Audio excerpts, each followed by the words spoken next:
देश के जंगल में कालू कौआ का परिवार रहा करता था। वो बहुत गरीब था। अपने छोटे से खेत में सब्जियों को लगाता था और उन्हें बाजार में बेचता था।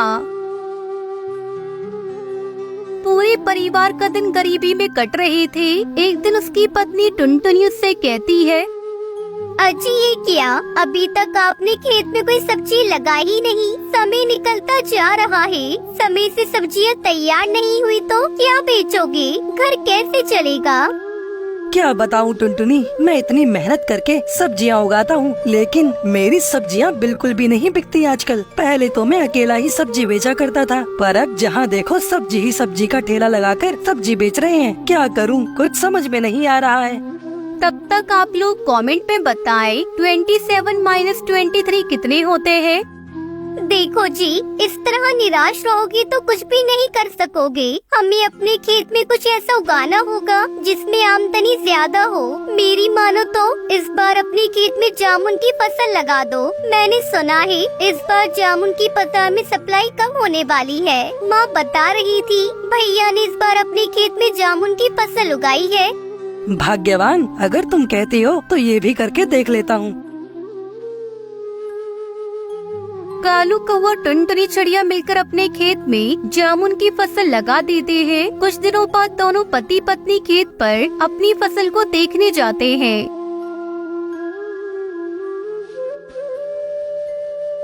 अरे वाह, अपनी जामुन की फसल तो बहुत अच्छी हुई है। बस टुनटुनी, कुछ ही दिनों में जामुन की फसल मंडी में बेचने लायक हो जाएगी।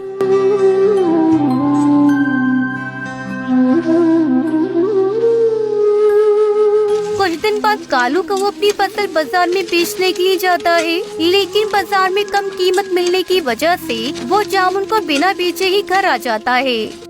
टुनटुनी, तेरे कहने पर मैंने जामुन की फसल उगाई थी, लेकिन बाजार में लागत से भी कम कीमत मिल रही है। अब मैं क्या करूँ इतने सारे जामुन का, समझ में नहीं आ रहा है। हम बर्बाद हो गए टुनटुनी, बर्बाद। साहूकार का कर्ज चढ़ गया सो अलग। तभी टुनटुनी की बेटी सुनहरी चिड़िया वहाँ आती है। पापा मत रो, आप रोते हुए बिल्कुल भी अच्छे नहीं लगते। सब ठीक हो जाएगा। भगवान करे ऐसा ही हो मेरी गुड़िया, वरना मेरे लिए तो बहुत समस्या खड़ी हो जाएगी। अपने पिता को इतना परेशान देखकर सुनहरी चिड़िया मंदिर जाती है और भगवान से प्रार्थना करती है। भगवान, मेरे पिताजी की परेशानियों को दूर कर दो। सारी जिंदगी हो गई उन्हें परेशान देखते हुए। अब तो उन्होंने सारा पैसा लगाकर जामुन की खेती की है, तो इस तरह से उनकी खेती बर्बाद मत करो भगवान। तभी एक सप्ताह ही गुजरा था कि बाजार में जामुन की डिमांड बढ़ जाती है। कई पक्षी कालू कौवे के घर आते हैं। अरे ओ कालू भैया, मुझे 2 पैकेट जामुन चाहिए। और कालू भैया, मुझे भी 5 पैकेट जामुन चाहिए। मैं मुंह मांगी कीमत देने को तैयार हूँ। इस तरह कालू कौवे के जामुन कुछ ही घंटों में अच्छी कीमत पर बिक जाते हैं। रुपयों की गड्डी देखकर दोनों पति पत्नी और सुनहरी बहुत खुश होते हैं। सुनहरी बेटा और टुनटुनी, ये सब तुम्हारी वजह से ही संभव हुआ है। अब इन पैसों से मैं सबसे पहले अपना घर पक्का करवाऊंगा। नहीं जी, घर तो बनता ही रहेगा। सबसे पहले आप जाकर साहूकार का कर्ज चुका दो। तुम्हें तो पता है साहूकार की नजर बहुत दिनों से हमारी जमीन पर है। हाँ टुनटुनी, तुम्हारी बात भी सही है। मैं अभी जाता हूँ और साहूकार के कर्ज चुका कर आता हूँ। कालू कौवा साहूकार का कर्ज का पैसा चुका देता है। कर्ज चुकाकर कालू कौवा बहुत खुश था और इस तरह जामुन की खेती करके सभी खुशी खुशी रहने लगते हैं।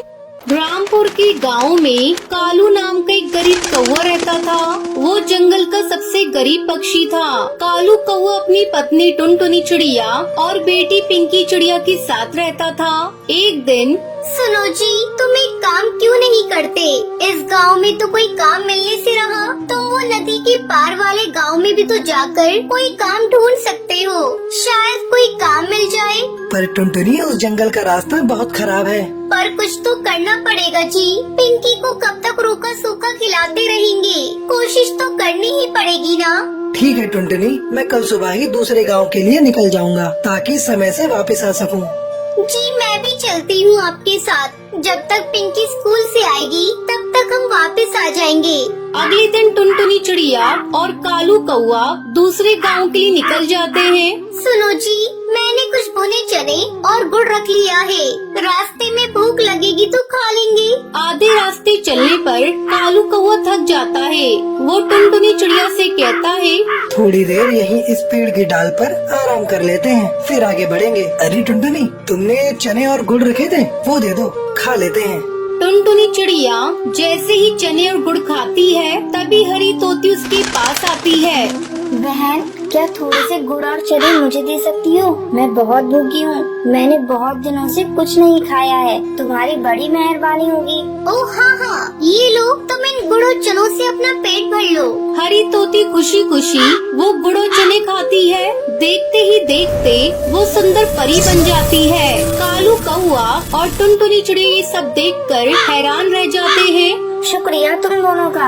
आज तुम्हारी वजह से मैं श्राप से मुक्त हो गई। मैं इस जंगल में घूमने निकली थी। इस पेड़ के नीचे एक चील बाबा भोजन कर रहे थे। मैंने भूल से उनके भोजन में कंकड़ फेंक दिए, जिससे उन्होंने मुझे तोती बना दिया और श्राप दिया कि जब तक कोई राहगीर हमें भोजन नहीं देगा, मैं अपने असली रूप में नहीं आ पाऊंगी। पर तुम इस जंगल पर कैसे? यहाँ तो कोई नहीं आता जाता।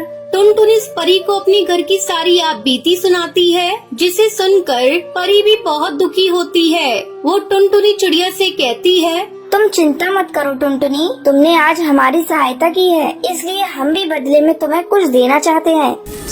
ये जादुई चूल्हा है, इस पर बर्तन रखते ही ये जल उठेगा और तुम जो भी कुछ खाने को मांगोगी उस बर्तन में पक जाएगा। मैं तुम्हें एक मंत्र बताती हूँ। एक थी दुल्हन, एक था दूल्हा, बंद हो जा, जादुई चूल्हा बोलोगी, चूल्हा खाना पकाना रोक देगा।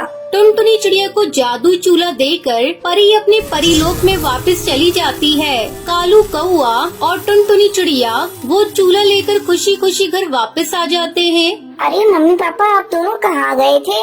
मैं कब से आप दोनों का इंतजार कर रही थी। अरे पिंकी, मैं तुझे एक जादू दिखाती हूँ, तुम एक पतीली लेकर आओ। पिंकी चिड़िया एक खाली पतीली लेकर आती है। टुनटुनी चिड़िया पतीली को जादुई चूल्हे पर रखती है और चूल्हा जल उठता है। टुनटुनी दाल बोलती है और पतीली से दाल भर जाती है। टुनटुनी एक एक करके चूल्हे पर बर्तन रखती जाती है और मिनटों में सारा खाना बनकर तैयार हो जाता है। ये देखकर पिंकी चिड़िया बहुत खुश होती है। मैं इस चूल्हे को बंद कर देती हूँ। एक थी दुल्हन, एक था दूल्हा, बंद हो जा जादुई चूल्हा। जैसे ही टुनटुनी मंत्र बोलती है और चूल्हा बंद हो जाता है। अब टुनटुनी के परिवार को भूखा भी सोना नहीं पड़ता था। एक दिन, सुनो जी, मैं सोच रही हूँ क्यों न हम एक चाय का ढाबा खोल लें। इस चूल्हे पर चाय और पराठे बनाकर बेचा करेंगे। इससे थोड़ी कमाई भी होनी शुरू हो जाएगी और तुम्हारी काम की तलाश भी बंद हो जाएगी। हाँ, तुम ठीक कह रही हो। और मैं एक दुकान किराए पर ले लेता हूँ। जो पैसे आएंगे उससे किराया भी भर देंगे और घर खर्च भी निकल आएगा। कालू कौआ घर के नजदीक ही एक छोटी सी दुकान किराए पर ले लेता है और जादुई चूल्हा रखकर चाय बनाना शुरू कर देता है। धीरे धीरे कालू की चाय और नाश्ते का ढाबा चल पड़ता है। आने जाने वाले पक्षी कालू के ढाबे पर रुककर चाय पराठे खाया करते थे। जिन गरीब पक्षियों के पास पैसे नहीं होते थे, कालू कौआ उन्हें मुफ्त में ही खाना बांट दिया करता था। एक दिन, अरे भाई कालू, कैसे हो? अरे बंटी, तुम शहर के जंगल से कब आए? गाँव का तो रास्ता ही भूल गए लगता है। तुम्हारी भाभी को यहाँ गांव में कुछ काम था ना, तो 2-1 दिन के लिए आए हैं। मैंने सुना है तेरे तो वारे न्यारे हो गए हैं। तूने ढाबा खोल दिया यार, इसकी चर्चा पूरे गांव में हो रही है। हाँ दोस्त, बस सब भगवान की कृपा है। बात कुछ और ही है, ये कैसे नहीं मानेगा? मुझे सच का पता लगाना ही होगा।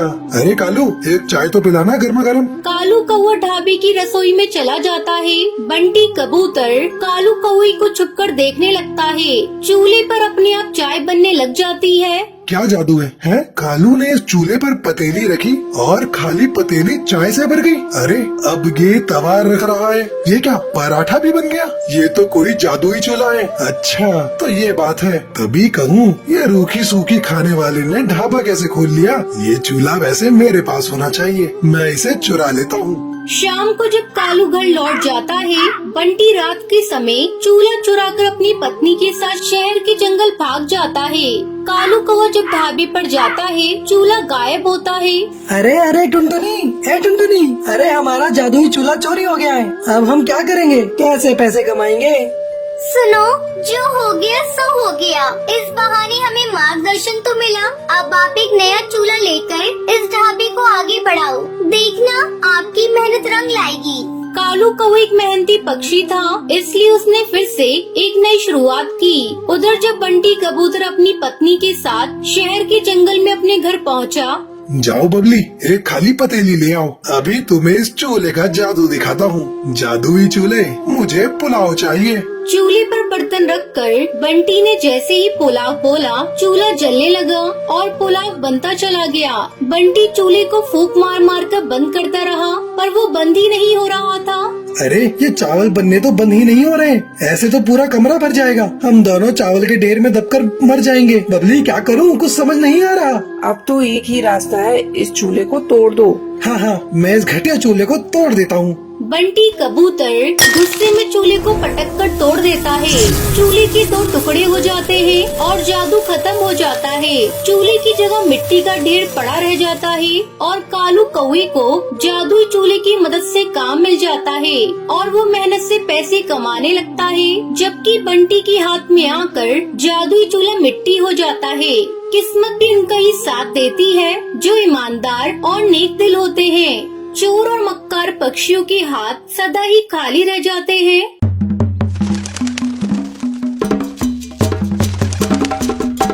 एक दिन टुनटुनी चिड़िया को स्कूल से आने में देर हो जाती है। पता नहीं ये टुनटुनी अभी तक कहाँ है। अगल बगल की सभी चिड़िया आ गई और ये इसका आने का नाम नहीं है। आज आने दो टुनटुनी को, तब मैं बताऊंगी। दिन पर दिन बड़ी होती जा रही है, लेकिन बचपना अभी तक नहीं जा रहा है। और तभी टुनटुनी स्कूल से वापस आ जाती है। क्या कर रही हो माँ? आ गई, कहाँ थी अब तक? स्कूल ही तो गई थी माँ, आने में लेट हो गई। सारी चिड़िया 2 घंटे पहले आ गई, लेकिन तू 2 घंटे से क्या कर रही थी? क्यों गुस्सा कर रही हो माँ? लाओ मैं तुम्हारा काम कर दे रही हूँ। नहीं, काम करने की कोई जरूरत नहीं है। जाओ पहले चूल्हा जलाओ और खाना पकाओ। टुनटुनी जाकर खाना पकाने लगती है।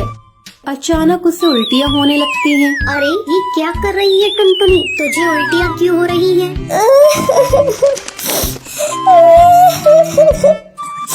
पता नहीं माँ, मेरे सर में और पैर में बहुत जोरों का दर्द है और माँ मुझे चक्कर भी आ रहे हैं। ये तू क्या कह रही है टुनटुनी? हाय राम, तूने तो मेरी इज्जत ले ली। कहीं तूने कोई उल्टा सीधा काम तो नहीं किया है? नहीं माँ, ऐसी कोई बात नहीं है। मुझे शक हो रहा था, तू रोज लेट आ रही है। कहीं कोई ऊंच नीच काम तो नहीं कर रही है? ले ली ना अपने माँ बाप की इज्जत तूने।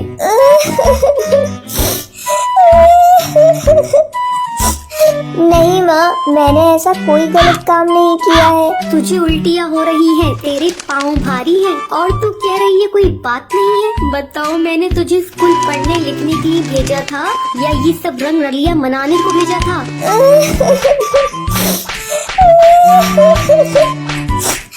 माँ मुझे मत मारो, कोई बात नहीं है माँ, मुझे मत मारो। तूने अपने माँ बाप की इज्जत को पानी में डुबा दिया। तेरे पापा से मैंने बार बार कहा था, बहुत हो गई इसकी पढ़ाई लिखाई, अब इसे स्कूल मत भेजो मत भेजो। लेकिन तेरे पापा मेरी एक बात नहीं मानते। अब इस गलती की सजा हम दोनों को भुगतनी पड़ेगी। हे भगवान, ये दिन देखने से पहले मैं मर क्यों नहीं गई? चल अब तू बता, तू किसके साथ काला मुंह करके आई है और तेरे इस बच्चे का बाप कौन है?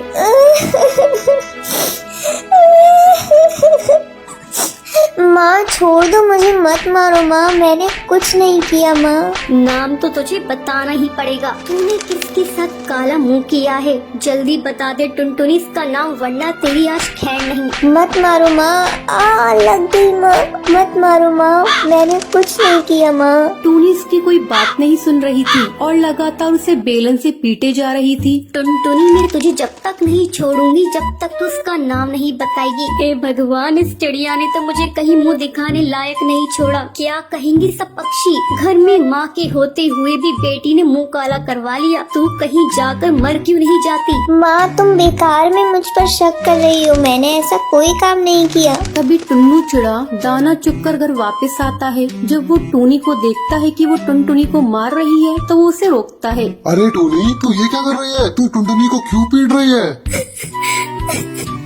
क्या बताऊं जी, इस चिड़िया ने तो हम दोनों को कहीं मुंह दिखाने लायक नहीं छोड़ा। पता नहीं किससे मुंह काला करवा कर आई है। क्या हुआ टुनटुनी बेटा, तुम मुझे बताओ।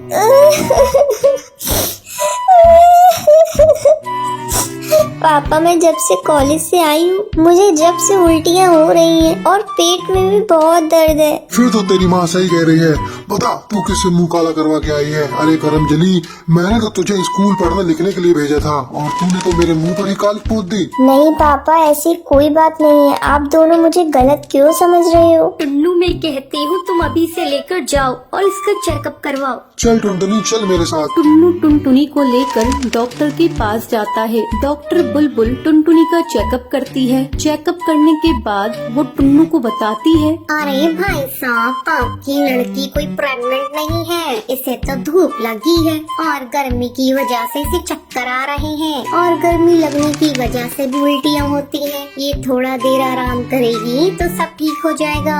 डॉक्टर की ये बातें सुनकर टुन्नू अपने किए पे पछताने लगता है। वो टुनटुनी को लेकर घर आने लगता है। दूसरी तरफ टूनी चिड़िया गुस्से से बड़बड़ा रही थी। लेकर गए हैं इसे डॉक्टर के पास, अभी दूध का दूध और पानी का पानी हो जाएगा। मेरी बातें जरूर सच निकलेंगी, अगर सच नहीं निकले तो मैं अपना नाम बदल दूंगी। क्या हुआ जी, मैंने जो कहा था वो बात सच है ना? नहीं, बिल्कुल सच नहीं है। डॉक्टर ने तो कहा है उसे धूप लगी है। तुमने मेरी बेटी को मारा बिना सच्चाई जाने। मुझे माफ कर दीजिए, मुझसे बहुत बड़ी गलती हो गई। तुम मुझसे नहीं, टुनटुनी से माफी मांगो। टुनटुनी बेटा मुझे माफ कर दे। माँ मुझसे माफी मांगकर मुझे पाप का भागी मत बनाओ। टूनी टुनटुनी को गले लगा लेती है। दोस्तों, कल के लक्की विनर्स के नाम ये रहे आपकी स्क्रीन पर। आज का सवाल ये है, टूनी टुनटुनी को किस चीज से मारती है? कमेंट करके जरूर बताएं। लक्की विनर के नाम कल की वीडियो में दिखाए जाएंगे। अगर आपको ये वीडियो पसंद आई हो तो इसे लाइक और ऐसी कहानियाँ देखने के लिए मेरे चैनल को सब्सक्राइब करना न भूलें। रामपुर के गांव में कालू नाम का एक गरीब कौवा रहता था। वो जंगल का सबसे गरीब पक्षी था। कालू कौवा अपनी पत्नी टुनटुनी चिड़िया और बेटी पिंकी चिड़िया के साथ रहता था। एक दिन, सुनो जी, तुम एक काम क्यों नहीं करते? इस गांव में तो कोई काम मिलने से रहा, तुम वो नदी के पार वाले गांव में भी तो जाकर कोई काम ढूंढ सकते हो, शायद कोई काम मिल जाए। पर टुनटुनी, उस जंगल का रास्ता बहुत खराब है। पर कुछ तो करना पड़ेगा जी। पिंकी को कब तक रूखा सूखा खिलाते रहेंगे? कोशिश तो करनी ही पड़ेगी ना। ठीक है टुनटुनी, मैं कल सुबह ही दूसरे गांव के लिए निकल जाऊंगा ताकि समय से वापस आ सकूं। जी मैं भी चलती हूँ आपके साथ। जब तक पिंकी स्कूल से आएगी तब तक हम वापस आ जाएंगे। अगले दिन टुनटुनी चिड़िया और कालू कौवा दूसरे गांव के लिए निकल जाते हैं। सुनो जी, मैंने कुछ भुने चने और गुड़ रख लिया है, रास्ते में भूख लगेगी तो खा लेंगे। आधे रास्ते चलने पर कालू कौवा थक जाता है। वो टुनटुनी चिड़िया से कहता है, थोड़ी देर यहीं इस पेड़ की डाल पर आराम कर लेते हैं, फिर आगे बढ़ेंगे। अरे टुनटुनी, तुमने चने और गुड़ रखे थे, वो दे दो, खा लेते हैं। टुनटुनी चिड़िया जैसे ही चने और गुड़ खाती है तभी हरी तोती उसके पास आती है। बहन, क्या थोड़े से गुड़ और चने मुझे दे सकती हो? मैं बहुत भूखी हूँ, मैंने बहुत दिनों से कुछ नहीं खाया है, तुम्हारी बड़ी मेहरबानी होगी। ओह हाँ, ये लो, तुम इन गुड़ और चनों से अपना पेट भर लो। हरी तोती खुशी खुशी वो गुड़ और चने खाती है। देखते ही देखते वो सुंदर परी बन जाती है। कालू कौवा और टुनटुनी चिड़िया ये सब देखकर हैरान रह जाते हैं। शुक्रिया तुम दोनों का, आज तुम्हारी वजह से मैं श्राप से मुक्त हो गई। मैं इस जंगल में घूमने निकली थी, इस पेड़ के नीचे एक चील बाबा भोजन कर रहे थे। मैंने भूल से उनके भोजन में कंकड़ फेंक दिए, जिससे उन्होंने मुझे तोती बना दिया और श्राप दिया कि जब तक कोई राहगीर हमें भोजन नहीं देगा, मैं अपने असली रूप में नहीं आ पाऊंगी। पर तुम इस जंगल पर कैसे? यहाँ तो कोई नहीं आता जाता। टुनटुनी इस परी को अपनी घर की सारी आप बीती सुनाती है, जिसे सुनकर परी भी बहुत दुखी होती है। वो टुनटुनी चिड़िया से कहती है, तुम चिंता मत करो टुनटुनी, तुमने आज हमारी सहायता की है, इसलिए हम भी बदले में तुम्हें कुछ देना चाहते हैं। ये जादुई चूल्हा है, इस पर बर्तन रखते ही ये जल उठेगा और तुम जो भी कुछ खाने को मांगोगी उस बर्तन में पक जाएगा। मैं तुम्हें एक मंत्र बताती हूँ। एक थी दुल्हन, एक था दूल्हा, बंद हो जा जादुई चूल्हा बोलोगी, चूल्हा खाना पकाना रोक देगा। टुनटुनी चिड़िया को जादुई चूल्हा देकर परी अपने परीलोक में वापस चली जाती है। कालू कौआ और टुनटुनी चिड़िया वो चूल्हा लेकर खुशी खुशी घर वापस आ जाते हैं। अरे मम्मी पापा, आप दोनों कहाँ गए थे? मैं कब से आप दोनों का इंतजार कर रही थी। अरे पिंकी, मैं तुझे जादू दिखाती हूँ, तुम एक पतीली लेकर आओ। पिंकी चिड़िया एक खाली पतीली लेकर आती है। टुनटुनी चिड़िया पतीली को जादुई चूल्हे पर रखती है और चूल्हा जल उठता है। टुनटुनी दाल बोलती है और पतीली से दाल भर जाती है। टुनटुनी एक एक करके चूल्हे पर बर्तन रखती जाती है और मिनटों में सारा खाना बनकर तैयार हो जाता है। ये देखकर पिंकी चिड़िया बहुत खुश होती है। मैं इस चूल्हे को बंद कर देती हूँ। एक थी दुल्हन, एक था दूल्हा, बंद हो जा जादुई चूल्हा।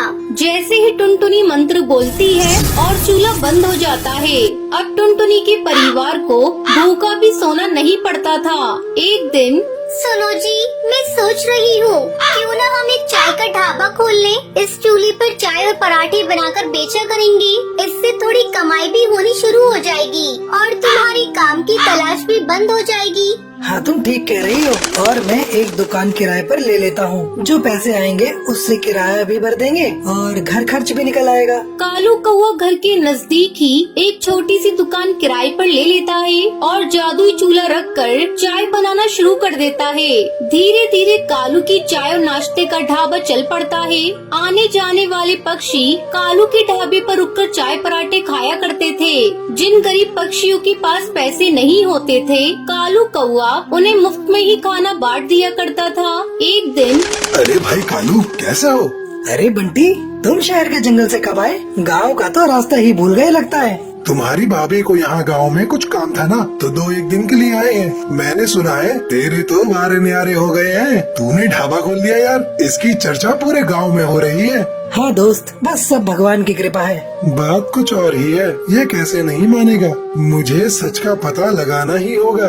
अरे कालू, एक चाय तो पिलाना गर्मा गर्म। कालू कौआ ढाबे की रसोई में चला जाता है। बंटी कबूतर कालू कौए को छुपकर देखने लगता है। चूल्हे पर अपने आप चाय बनने लग जाती है। क्या जादू है, हैं? कालू ने इस चूल्हे पर पतीली रखी और खाली पतीली चाय से भर गई। अरे अब ये तवा रख रहा है, ये क्या पराठा भी बन गया? ये तो कोई जादुई चूल्हा है। अच्छा तो ये बात है, तभी कहूँ ये रूखी सूखी खाने वाले ने ढाबा कैसे खोल लिया। ये चूल्हा वैसे मेरे पास होना चाहिए, मैं इसे चुरा लेता हूँ। शाम को जब कालू घर लौट जाता है, बंटी रात के समय चूल्हा चुराकर अपनी पत्नी के साथ शहर के जंगल भाग जाता है। कालू कौआ जब ढाबे पर जाता है, चूल्हा गायब होता है। अरे अरे टुनटुनी, ए टुनटुनी, अरे हमारा जादुई चूल्हा चोरी हो गया है। अब हम क्या करेंगे? कैसे पैसे कमाएंगे? सुनो, जो हो गया सो हो गया। इस बहाने हमें मार्गदर्शन तो मिला। अब आप एक नया चूल्हा लेकर इस ढाबे को आगे बढ़ाओ, देखना आपकी मेहनत रंग लाएगी। कालू कौआ एक मेहनती पक्षी था, इसलिए उसने फिर से एक नई शुरुआत की। उधर जब बंटी कबूतर अपनी पत्नी के साथ शहर के जंगल में अपने घर पहुंचा। जाओ बबली, एक खाली पतीली ले आओ, अभी तुम्हें इस चूल्हे का जादू दिखाता हूँ। जादुई चूल्हे, मुझे पुलाव चाहिए। चूल्हे पर बर्तन रखकर बंटी ने जैसे ही पुलाव बोला, चूल्हा जलने लगा और पुलाव बनता चला गया। बंटी चूल्हे को फूंक मार मार कर बंद करता रहा, पर वो बंद ही नहीं हो रहा था।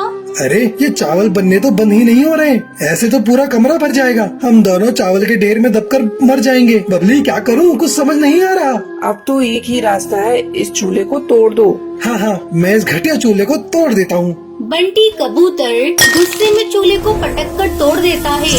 चूल्हे के 2 टुकड़े हो जाते हैं और जादू खत्म हो जाता है। चूल्हे की जगह मिट्टी का ढेर पड़ा रह जाता है और कालू कौवे को जादुई चूल्हे की मदद से काम मिल जाता है और वो मेहनत से पैसे कमाने लगता है, जबकि बंटी के हाथ में आकर जादुई चूल्हा मिट्टी हो जाता है। किस्मत भी उनका ही साथ देती है, जो ईमानदार और नेक दिल होते हैं। चोर और मक्कार पक्षियों के हाथ सदा ही खाली रह जाते हैं।